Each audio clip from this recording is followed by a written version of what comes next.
Andrew, can you hear us? Can you hear me? Yep, sure can. Thank you very much. All right, welcome everybody to the January 12th special board meeting. We have two meetings in public this evening. Let's get started. Kenzie, let's call the roll, please. Sure. Becker. Here. McCoy. Here. Lyerly. Here. Gerlach. Here. Minnow. Here. Cannell. Here. Meister. Here. Okay, all board members are present. Andrew is virtual this evening. We are joined at the table by Superintendent Beyer and a member of the Intercity Student Council. Please introduce yourself. Chanel Leopold, Green Bay Preble. Thank you. Remember, at any time, please feel comfortable joining in the conversation. All right, we have a couple of votes in special session. Lynn, would you please read the motion? I move that the employment of staff as presented be approved. Second. Discussion? Kenzie? Online voting is now open.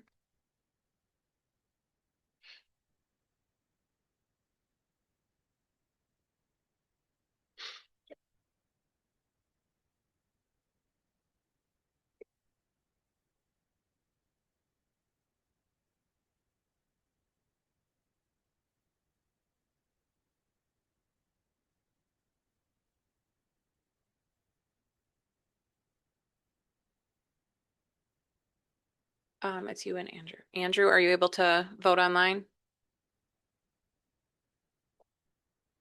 We can't hear you, Andrew. You're on mute, Andrew. I'll vote aye. I'm still trying to get into board docs. Alex. Same, I vote aye.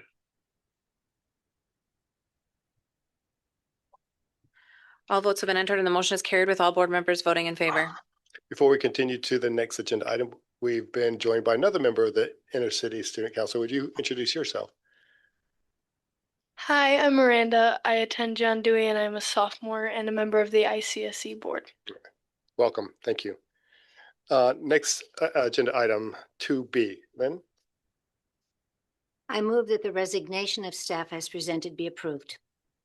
Second. Any discussion? Kenzie? Online voting is now open.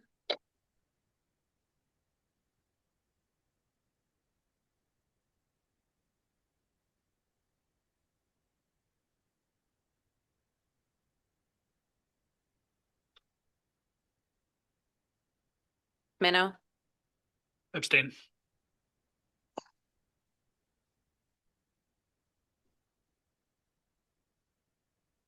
All votes have been entered and the motion is carried. The results of the individual board member votes are as follows. Meister, yes. Cannell, yes. Minnow abstained. Gerlach, yes. Lyerly, yes. McCoy, yes. Becker, yes. Thank you, everybody. With that, that's the end of the agenda for the special board meeting. I will entertain a motion to adjourn. Motion to adjourn. Second. Okay, we're adjourned. All right. Sorry. All in favor? Aye. Aye. Apologize.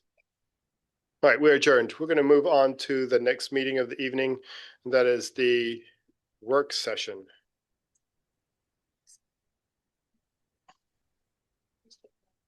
Sure.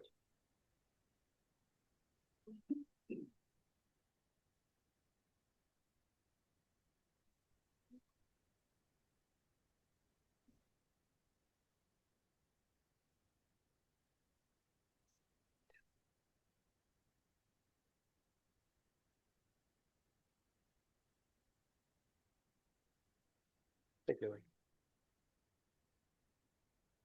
Okay, well, welcome to the January 12th Board of Education work session. Kenzie, can you call roll, please? Meister. Here. Cannell. Here. Minnow. Here. Gerlach. Here. Lyerly. Here. McCoy. Here. Becker. Here. Excellent. Well, board members are accounted for. We have two people registered to speak this evening for public forum. If there's anyone else that is wanting to speak, we have some forms out in the hall if you want to fill one out, but we'll get started. We'll start with Jackson DeGrave.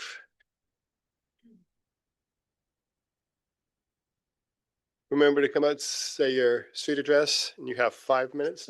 Oh, we need a microphone. Yeah.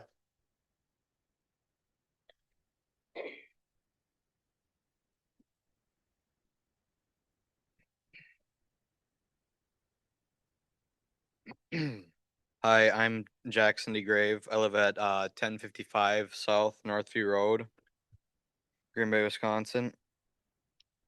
Hello, members of the board. Today I come forward not to tell you what to do to fix our schools. No, I'm simply here to vent so all of you can understand what your decisions do to an average student like me. First of all, I'm done with the lying and the misinformation. I have heard numerous promises that were never followed through with.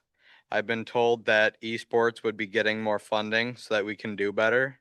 I've not seen one dime put towards esports. All of our computers are low end and sometimes barely run certain games. It also affects film students because our computers are so bad that I can't edit videos for more than 5 minutes without it crashing. I was told by Vicky Byer that she would take time to come and check out our esports department, and I've seen her exactly 0 times over the past 3 or 4 months since she made that promise to me. For all the promises I've received and about the funding that we shouldn't have to fundraise just to stay afloat. But guess what? We did. I raised over $300. We did a nonprofit charity event. Barely anybody came to it that didn't know about it because there were no signs saying, hey, come raise money for children's hospitals. But as long as everybody remembers to go support our football team, our basketball team, or our swim team, then everything's fine. Secondly, the block scheduling and the backpacks. No one that I talk to wants these things, and it's crazy that you are still attempting or have already voted in favor of these things.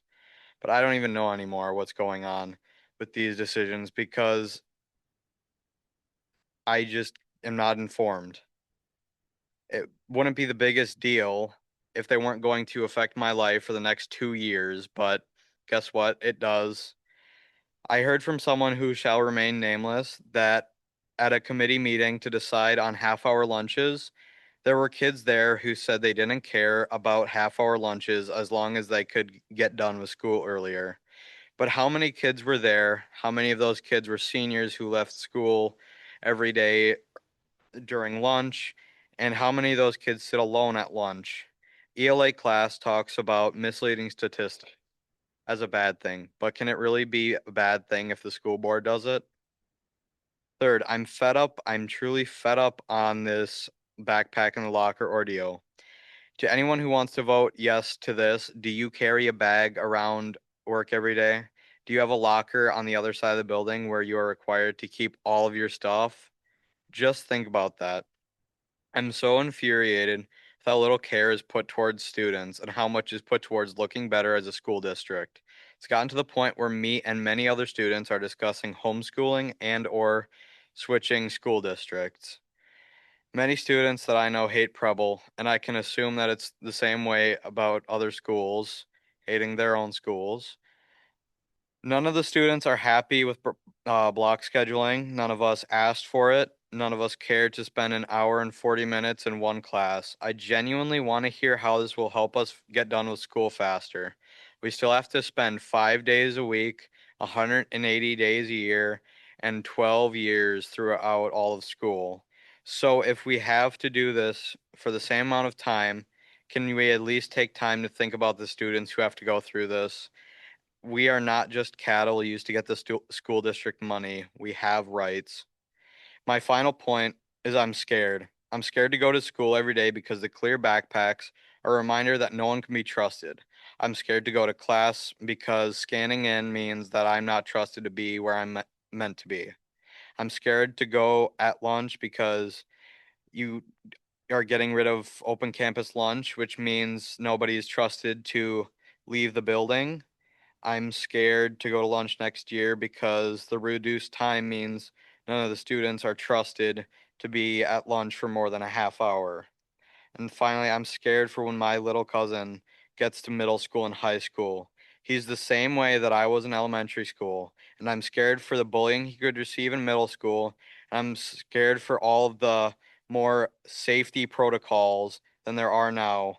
Why should I feel scared to attend a place of education and learning? That is for you, the board, to think about. My father always taught me not to quit. This will most likely be my last board meeting. I simply can't do it anymore. But if need be, I'm willing to return if nothing is done. But I leave with one final request for the school board. Do better for the students, not just yourselves. If anyone wants to know the real facts, not halted by a 5-minute timer, then I'm asking you, please contact me. Thank you for your time. Thank you, Jackson. The next person we have registered is Jeff DeGrave.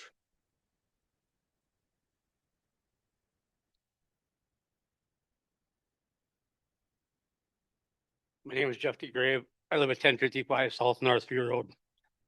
Listening to that is heartbreaking. Nothing teaches people to stay quiet faster than speaking up and watching it go nowhere. This statement has rung true in every one of these board meetings. People have brought up many thoughts and questions to this board and this administration. Nothing has changed. Nothing has happened. Are we heard? Does anyone care? I have a question. How can decisions be made about students' behaviors, concerns about their day, their attitude, who they are, what they are, when no one spends any time in their class, in their hallways, at their lunches, talking to them about the decisions that are being made? How many of you have spent time in a classroom talking to the kids, maybe at lunch or a sporting event or a concert? Very few. Students have concerns, real concerns. Number one, am I safe? They're not afraid of the gun that might be brought to school, but the kid sitting next to them, the one that has the cursing outbursts, screams, throws stuff, hits other kids, yet remains in class. Another, where's the support? Where is the gifted and talented help that 3 months ago they promised he would be receiving? Nothing yet. Teachers, I love them. They're great. They're fascinating. When I went to school, they were available after school to help and talk to the kids. Today they have meetings. They're not there. 3, why do we have this advisory thing that involves watching videos, taking some tests, doing surveys, wondering why that time is taken away so they don't have a longer lunch? All of us here probably have at least a half hour, 45 minutes, maybe an hour lunch. And we don't want to let them have that. Doesn't seem right. When I say nothing has changed, examples are still no internet or fast internet or anything done with esports. Gifted and talented. I got an email after I started showing the people the email because it basically told me that I had to go find the answers from the department head or whoever she was. The email disappeared, gone. I didn't lose it. It just disappeared. We're looking for equity. I found out that money handed out to the events or the athletic department is done by the athletic director. So if he or she chooses that basketball, football, other things are more important than esports, trap, DECA, FFA, other activities, they don't have to give money to them. It's their decision, not yours. We have a YMCA program that supports less than 10% of our children in the elementary schools. How much money do I pay for a thing that my son can't get in? How much do other people pay for something their son or daughter can't get in? But I have a final point. If I'm here to be heard, how come I get no responses from any members? What happened to all the talk about roundtable events for safety with students and parents? I'm not going to fail my son again. I need answers.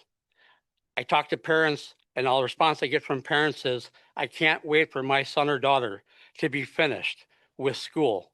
So I'm done dealing with the Green Bay schools. It's embarrassing. Things need to change. I give my heartfelt thanks to the many teachers and staff who do help and support my son. It is fantastic how great these people are. Mr. Kranik at Preble is a counselor. If it wasn't for him, my son would have no clue what classes to take, what things to do. He is the guy that encouraged him, not the gifted and talented that is supposed to be doing it. We have a slogan that says, see something, say something, speak out. It really seems to me is do as we tell you, don't question anything. See what we want you to see, not what actually is, and listen to what we tell you. I feel I'm not educated enough to be talking to you people. I feel that's how I'm looked at by members here, is you're not educated enough to be involved in these decisions. Lastly is it's heartbreaking to have to go home every day and listen to the things that happen at these schools with no consequences. I tell him not to give up, to keep fighting on. So it's my job here today to keep fighting on. I appreciate your time. Thank you, Jeff.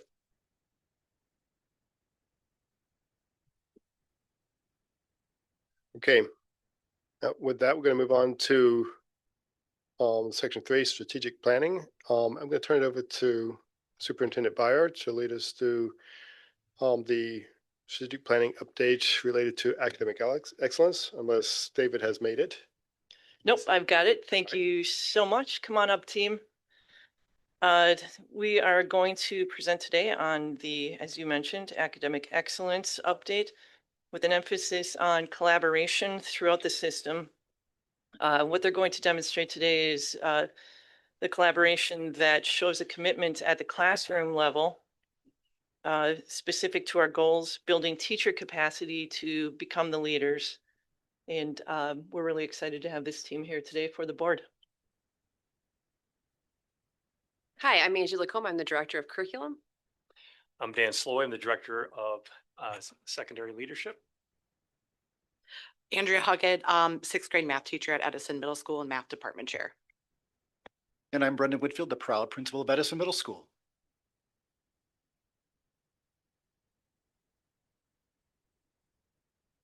Okay, so tonight we are here to talk about academic excellence, and that is really found within the vision of the Portrait of a Graduate. So this is our vision for students.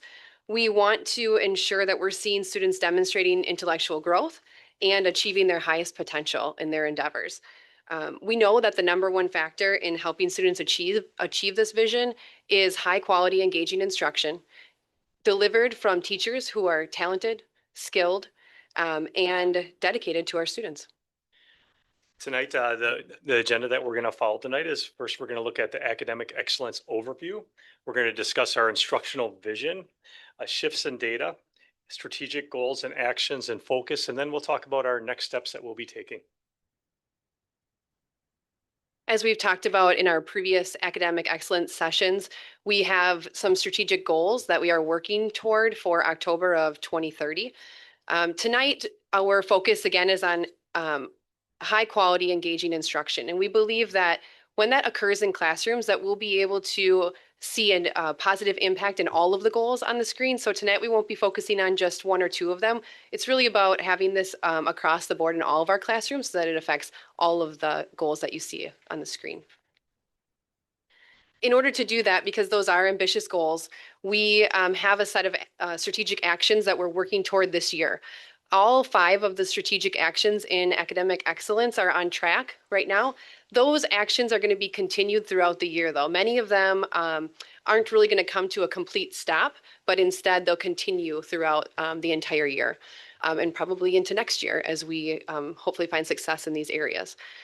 Tonight, though, we will talk about only 2 of the strategic actions in depth. The first one is around scheduled check-ins with school leaders, and the second one is around learning walks. First portion of this we want to talk about is our Green Bay Area Public Schools District instructional vision. This was co-created by input by many educators within the district. At this time, you'll notice that highlighted in this is grounded in grade level standards. Well, we'll discuss that in great detail this evening, but I'll read the instructional vision for us all. We provide high quality, engaging, affirming and meaningful instruction that meets every student's needs, grounded in grade level standards. We value each student's background and experiences, creating a learning environment where all students feel seen, supported, and empowered. Students will grow by building the knowledge, skills, and confidence to be successful. This instructional vision, as we'll talk about in great detail tonight, bringing this to life in our classrooms, is really grounded and embedded in a lot of the work we're doing and is one of the key areas of decision-making in all the actions we're taking. And so before we get into the two strategic actions, we wanted to spend a little time talking about what does it mean to see grade level learning in our classrooms, because that is a big focus of the work that we're doing so far to this year, I should say. And so in a minute, I'm also going to show you some baseline data that we collected from some of our external partners last spring in regard to grade level learning. What it is we want to be able to see students engaging in tasks that are grade level. And so we have standards that are set to be at grade level. And we want to make sure that students have the materials in front of them that are aligned to the standards, and that the activities that they're doing are also bringing them to the standard. Because we know that not all students are going to come into classrooms having the background and experiences to get them right into standards. So we want to make sure that we're lifting up the students to the level of the standard, not lowering our expectations for students. And then the final piece of grade level learning is really about individual accountability for the standard. We want students to collaborate in our classrooms. We want them interacting, exploring, learning with their classmates. But at the end of the day, we also need to make sure that we give them opportunities to be able to independently demonstrate the knowledge and skills that come from the standard. That's how we really bring this grade level learning together. But Brendan and Andrea are going to share some examples of what they've seen grade level learning look like in their day-to-day work. So I think one of the areas we've grown a lot at Edison Middle School, I started off with some support by the Board of Education where we piloted some ELA curriculum. As an ELA department, we'd always thought about we would put the material in front of students, and that would be the grade level expectation. An example that we quickly jumped into with some of our leads was using the excerpt in sixth grade, A Long Walk to Water. We would start out, we would have the excerpt in front of students, and we'd start right away with a audio overview for students. We would have some scaffolds for students. And we really took a step back because our students, all of them in that classroom, didn't have the chance to have that productive struggle together and really dive into the instruction. So we've really taken a step back now. And when we do our planning together as a collaborative learning team, we look at having every student participate with that sample of literature, and we have those scaffolds ready for targeted students that need them right on demand. It's really helped us stretch their learning and have a better idea of which students are mastering that standard and which students need additional support.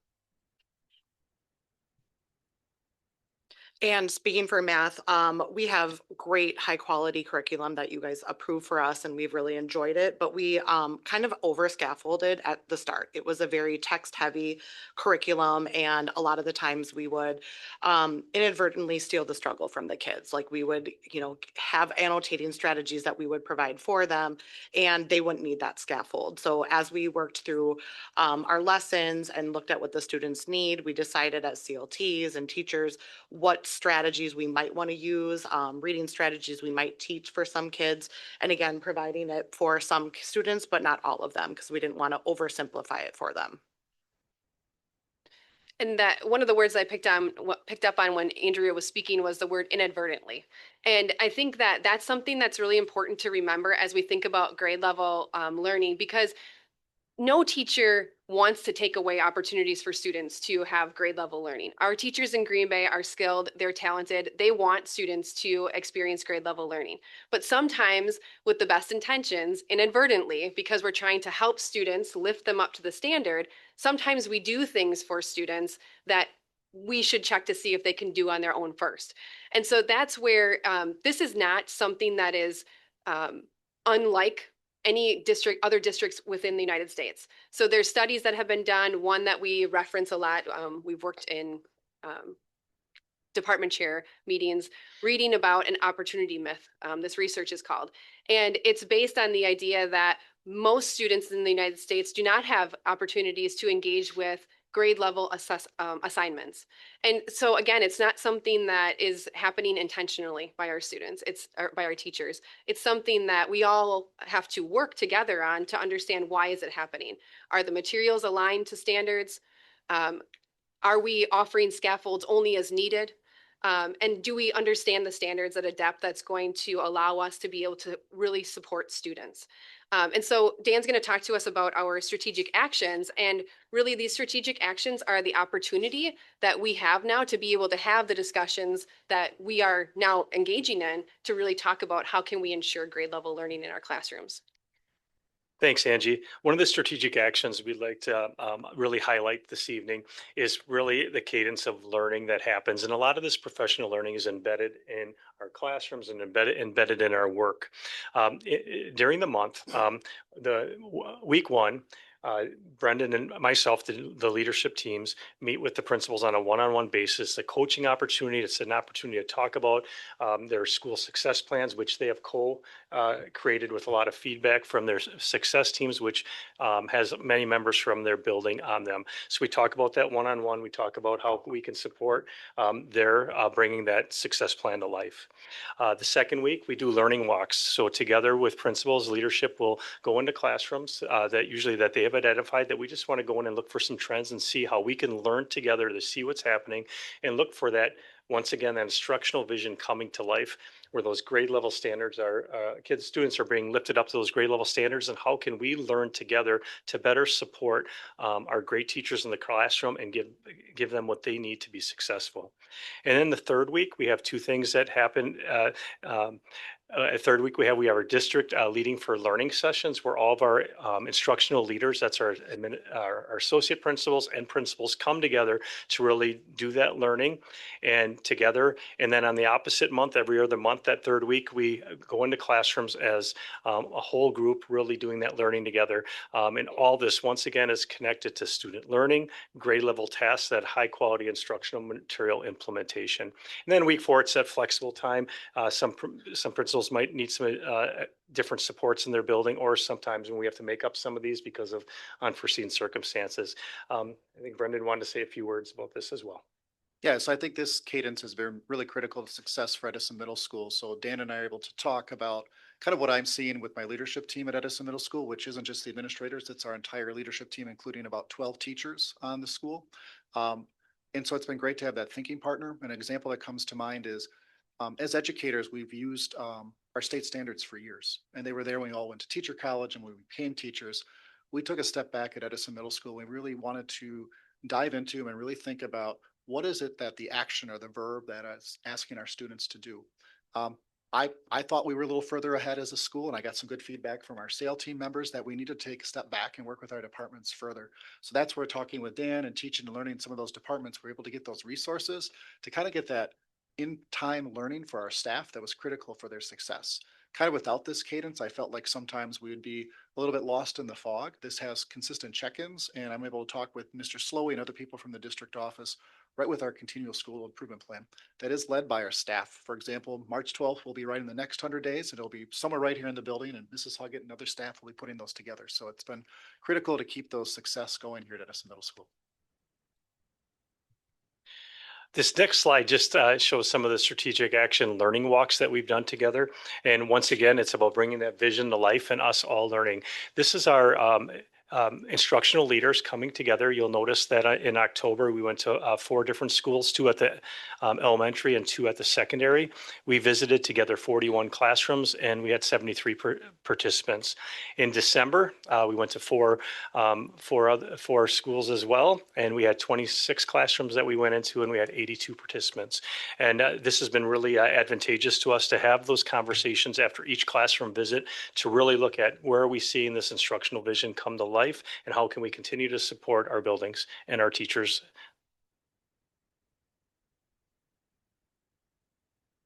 So this is rolling right into what we do at the school level. So just as Dan talks about learning walks that we're doing administratively, we're actually taking that and its role right into our school improvement plan at Edison Middle School. We're actually midway through it.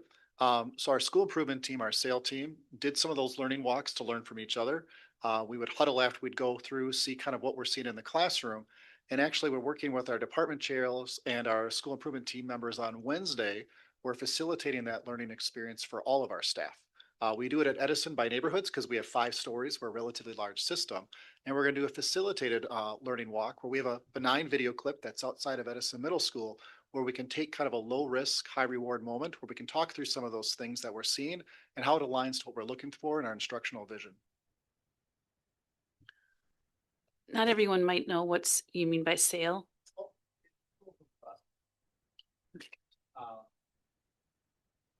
Our goal is we want to eventually facilitate these with all of our staff. And that really builds on the climate and culture we have at Edison because we've used bright spots before where teachers would go into each other's classrooms and talk about those great instructional strategies they're seeing and really celebrating each other.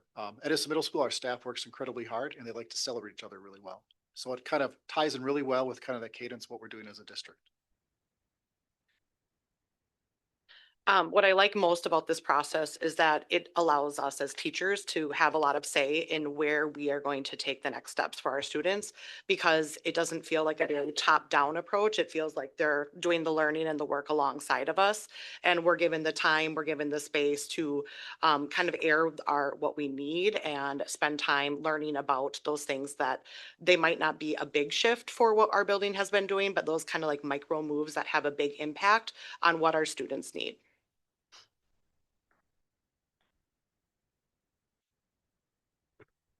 And Dan and I have had the opportunity this year to work with other directors and department chairs at the secondary level. Andrea is one of those department chairs that we work with in sessions throughout the year.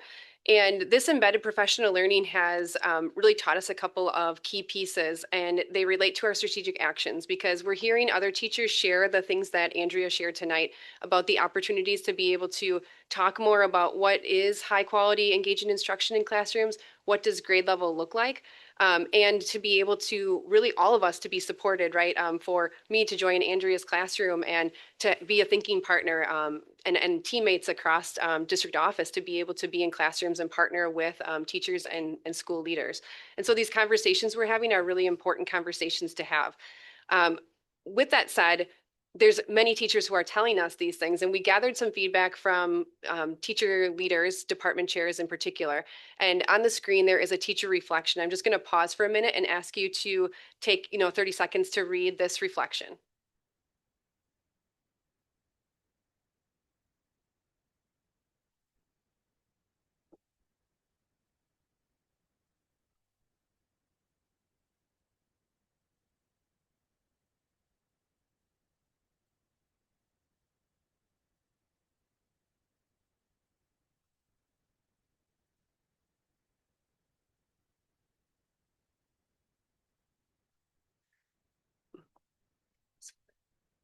Lynn? Can you just explain to people who don't necessarily know the lingo, what it means if you're over scaffolding for students? Yeah, absolutely. I guess I'll go back to the kind of some of the examples that were shared here tonight. So one example would be if we were going to have students read a text. And so we may put the text in front of them and then have the audio played instead, so that really they're listening to the text and maybe reading along instead of assuming that they're going to be able to do the reading and then offer the audio if necessary. So sometimes we make those decisions, again, best intentions, like we want students to succeed and we want them to be able to read that. But we want to try to to train ourselves really to start with the lowest scaffold possible and then to increase as needed. And the teachers' comments that are on the screen really amplify what Andrea spoke here tonight as well, saying the same thing, that teachers are appreciating the time to be able to intentionally plan together, to think really deeply about the instruction materials they have, because they have really tough decisions to make about how to scaffold, how to provide access for students. And so that time and that intentional planning to get students to that area of productive struggle so they can succeed is really what we want to have happening in all of our classrooms. So again, I think that the strategic actions here tonight really have just given us opportunities to have discussions in so many different layers of our organization. And we just wanted to finish before we have questions. If you have any next steps, we're going to continue the collaboration with a focus on our instructional vision. That means learning walks. As you heard, we've been doing district level learning walks, and many of our buildings, as Brendan shared, are doing those school level ones as well. B up here is teacher-led intentional planning, and the key there is teacher-led, that it's coming from within, and they're owning that time and utilizing that time to what they need as teachers. And then 2, we want to expand the opportunities for embedded professional learning. We've seen so much rich feedback for when the professional learning is really embedded in the work that they do and not in an outside area. So that's our next steps. And when we look at the next slide, you will see that once again, we'll have our portrait of a graduate. And just a reminder, that's our ultimate goal, is that our students, when we bring this instructional vision to life, when they walk across that stage at graduation, they have the knowledge, they have the skills, and also the confidence to go do the things they want to do in life. Thank you. Thank you. So board members, questions for them? Alex? What kind of embedded professional learning are you expecting to do, and what would you see or think is most optimal? And is there anything that you think that you're going to need support from the, district level? There's a couple things that we're trying. We have been trying actually for a number of years in middle school math is one of the areas. So what we've been doing is trying to offer opportunities that are embedded in the school day so that teachers have time to do some planning together. And then they teach a lesson in the classroom, and they're provided some feedback from sometimes an external coach, sometimes our own coaches that we have in the district. We did that with social studies this year as well. And one of the things we did differently was we dedicated a half day to that work instead of the shorter time after school. So time is always a factor. And so I don't know that there's anything necessarily that, I guess the commitment, what we appreciate, I guess, from the board is the emphasis on wanting to be able to find time for teachers to be able to collaborate. And as Andrea mentioned, the high quality instructional materials, because we base our work on that, and then support teachers through, getting subs so they can have that half day to do some planning and then, have that opportunity. So it all costs a little bit of money as we come together for adoptions as well. So those are all things to consider a little bit. Yeah, one of the things I'd like to add to that, because it's a very good question.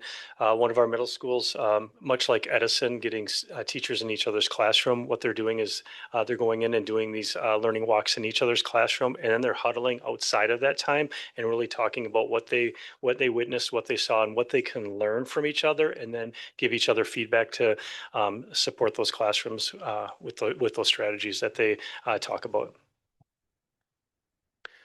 Other questions? Samantha? First off, I'm really excited to hear that this is the direction that y'all are going with this. This is quite literally programmed into week 3 in teacher prep. In my courses, we teach the opportunity myth and how to partner with your curriculum. So I'm really excited to hear that this is the focus here as well. Just a question in terms of, obviously the focus on this has been secondary side of things. What similar applications to the elementary side of things? Because I see in my work in the schools, I see a lot of very unintentional, it's hard to watch little kids struggle too. And so just what kind of applications to our younger students and our elementary focused teachers is this going to have going forward? I can speak on that. All of the examples that we shared tonight with our learning walks, professional learning for our leaders, and the same cadence that's happening at the secondary level is also happening at the elementary. I should have did a better job explaining. I'm one of the directors of secondary leadership. I know Cindy Olson is here as well.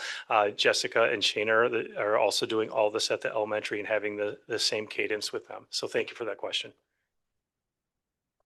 Others? If not, thank you very much. Thank you.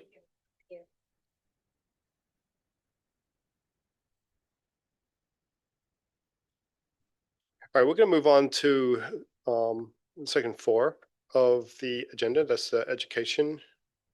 I am assuming correctly that is A, B, and C in that presentation under strategic planning. Okay, so A which is John Dewey Academy of Learning contract renewal. Thank you. We have the principal from John Dewey Academy of Learning, along with Cindy Olson, the Director of Secondary Schools.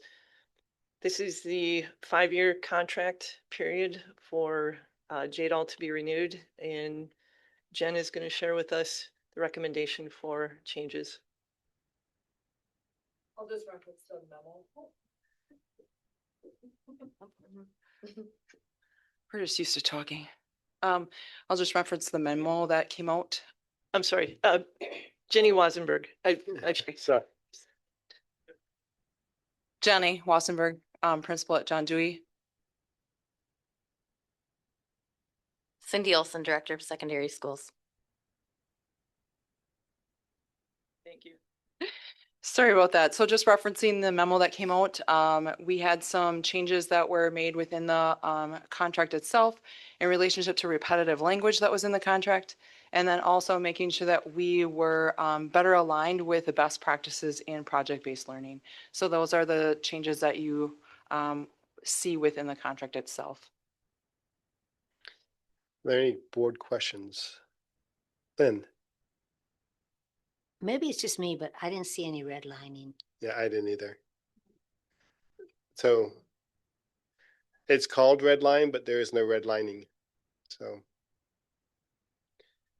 So we can resolve that issue over the course of between now and the board meeting when we need to take action on that. So we can get a read on it.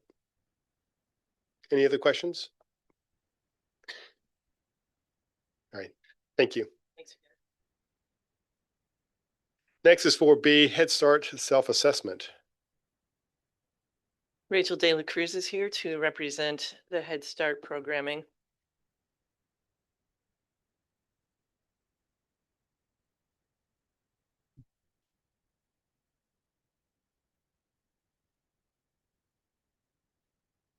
There you go. Okay. Good evening. Thank you for having me. The materials I'm sharing with you tonight start with our self-assessment, which is our roadmap for the upcoming year for our strategic plan for our Green Bay Head Start program. What we do every year is we bring together our staff and our community members, and Lynn was able to join us this year to look at current data and how we're succeeding in meeting our goals. And then what we do is we create an improvement plan for the next year in order to better grow our program. Our first area in our improvement plan focuses on academic growth, where we will prioritize intentional coaching based on the data that we're seeing in our classrooms. We follow a coaching process called practice-based coaching at the moment, where teachers identify their own strengths and needs, but we are going to move toward more toward following the data that our students are showing us. Secondly, we're taking a proactive approach to student health by offering more on-site health services for both medical and dental services. We've been making a lot of gains in that area, but we want to continue to grow. Third, we want to strengthen our family partnerships through strong interpersonal relationships with our students and families, ensuring that our families always know who their partners are in their education and creating those really strong bonds together. And lastly, we want to take a very strong focus on our attendance. We've been making a lot of growth in attendance, but we really want to figure out what the barriers are for our families so that we can address those and help break those down. Ultimately, this plan is about rightful presence for our students and ensuring that they all receive the education that they so well deserve, as well as supporting their families in our Head Start process. So in front of what you were given was our summary of the day, as well as our improvement plan. Do you have any questions based on that information? Board discussion, questions? I don't think so. I will tell you that Lynn has been doing this for 2 years now. This is the third. Now this is the 3rd year. And she has put in the paperwork not to run for re-election. So board members, all right, it's a great cause, and we'll be looking for a new representative for the Head Start committee in April. So thank you very much. Thank you. I think I'm the next one too, though. Oh, all right. Okay, Head Start selection criteria. Yes. The next piece I have to present for you is our selection criteria. Each year we have to look at our selection criteria based on our community assessment and make any changes to it based upon what we see. However, our community assessment didn't show us that we needed to make any changes, so we're not recommending any changes for this year. Yes, it was a quite short memo. Yes. Yeah, I appreciate that. All right, any discussion or questions on the board? All right. Thank you. Perfect. Thank you so much. We'll move on to 4D, open enrollment space designation for 26 and 27. Superintendent Byer. Yes, this is the requirement from the state of Wisconsin that we present to the board every January, our open enrollment space designation. The board will note that we have 0 spaces for all areas with the exception of vision. All right, discussion. Does everyone understand the memo? All right, and this matches basically the surrounding districts' position? That's correct. Yeah. Right. Right. We'll move on to operations with 5A. We'll just get a quick update on the school board election. Jeanette. Thank you. So January 6th, 5 p.m. was the deadline for people who wanted to run for school board to bring in their paperwork and get on the ballot. So we have 4 people who are going to be on the ballot, and before the meeting at 4:45, we drew names to see what their place would be on the ballot. So I'm going to read the 4 people and I'm going to read them on who's on the ballot 1st through 4th. Mr. Eric Reamer, number 1, Samantha Meister, number 2, Laura McCoy, number 3, Mary Lou Yang, number 4. And those are our 4 candidates who will be running in April. Because there are 3 seats and we have only 4 candidates, we do not need to have a primary in February. And if there's any questions. I do have a question. Maybe just to add to this, can you give us an update? Don't we have paperwork due on first filing January 15th? Yeah. Yes, that's correct. Financial filing for all of us. Right. And also, I believe for candidates as well? No. No, not for the candidates. It's for us to file. Candidates file like there's not much activity going on, but they need to put in who their bank is and all that kind of thing. But they probably don't. Correct. So Go ahead. if yes. Okay. So Samantha and I have to do Correct. okay, a filing, Right. depending on if you've had any activity. You potentially have a starting balance. Yeah. And if candidates have done any fundraising, if they have any kind of activity, they have to still file. If they don't have any activity, then it's basically a blank page. Right.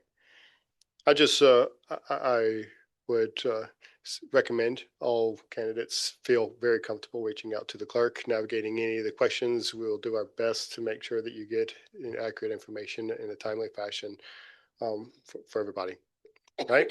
Yes, that's absolutely correct. You can reach out to the office. You can call Kinsey. She will be able to take care of a lot of your questions, but you can also reach out to me directly. All right, thank you, Jeanette. And with that, we've come to the end of the agenda for the work session. I would ask Lynn to read the motion to adjourn into closed session, please. I move that the board convene into closed session pursuant to Wisconsin statute 19.85, section 1A and F, considering financial, medical, social, or personal histories or disciplinary data of specific persons, preliminary consideration of specific personnel problems, or the investigation of charges against specific persons, except where paragraph B applies, which, if discussed in public, would be likely to have a substantial adverse effect upon the reputation of any person referred to in such histories or data, or involved in such problems or investigations, to wit, for the purpose of holding expulsion hearings under the Wisconsin statute 120.13, section 1C and E. Second. Discussion. Kinsey? Becker, Aye. McCoy, Aye. Lyerly, Aye. Gerlach, Aye. Minno, Aye. Cannell, Aye. Meister. Aye. All right, we are adjourned into closed session.